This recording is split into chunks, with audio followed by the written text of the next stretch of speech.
In this video, I'm going to teach you how to connect Samsung Health to Strava. It's a very easy process, so make sure to follow along. In this video, I'm going to teach you how to set up and synchronize your Samsung Health app in conjunction with Strava.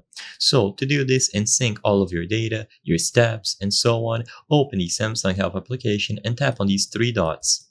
This will allow you to go into the settings. So tap the three dots and you will find settings available here.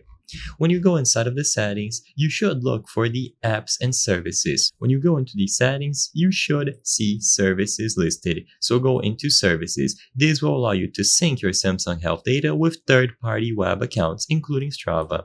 So by choosing this option, it should be listed here.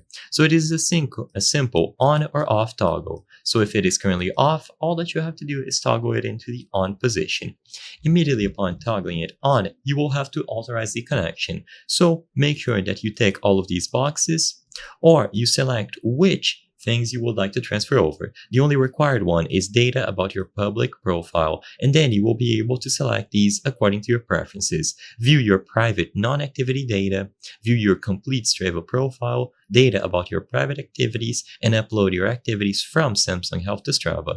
I recommend just leaving all of these ticked or enabled, but again, you should carefully consider what you want to enable or transfer over, and then authorize the connection. Immediately upon doing this, Samsung Health will now synchronize all of your data to Strava. You might have to sign into your account, of course, and after you are authorized and signed in, it will automatically sync the data for you, so you don't need to do any sort of manual input. As long as this remains on, you will be good to go. I hope I was able to help you on how to connect Samsung Health to Strava.